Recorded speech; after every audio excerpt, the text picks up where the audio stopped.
Workers start by aligning them with the feather side up and storing them in cups in preparation for the next phase of production.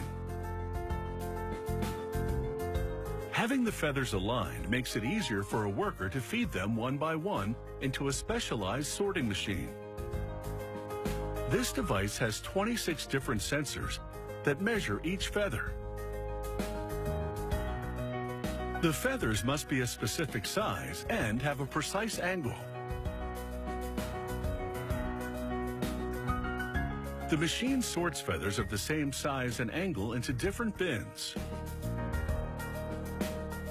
Sometimes the sensors are unable to measure certain feathers. Those feathers fall into a separate bin. A worker uses a special chart to measure them by hand. The tips of these shuttlecocks are made of cork and synthetic foam covered with white leather.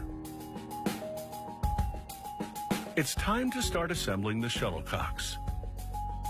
Each shuttlecock has 16 feathers, which must all be precisely the same length. The punching machine begins the assembly process. It starts by punching 16 holes in the perimeter of the shuttlecock tip.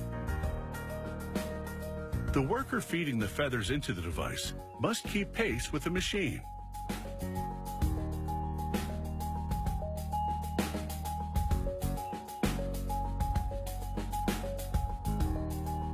A worker uses flat-nosed pliers to adjust the angle of each feather. She then places the shuttlecocks inside a miniature wind tunnel to see if they're properly balanced. On some shuttlecocks, each feather might have a slightly different angle to maximize balance. Once the angle of the feathers has been adjusted, they're transferred to a machine that applies a bead of glue around the interior perimeter of the shuttlecock tip. This secures the feathers in place.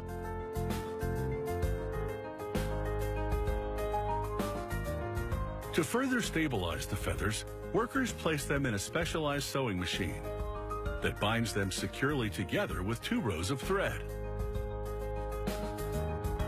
The threads stitch each feather to the next. This process strengthens the shuttlecocks, helping them maintain their shape even when they're getting slammed back and forth over a net.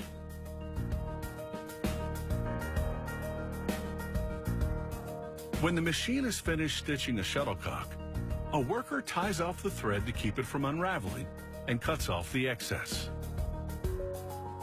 Finally, she evens out the thread rows. With the threads in place, the shuttlecocks must undergo a final tuning. A worker once again adjusts the feathers to ensure proper balance.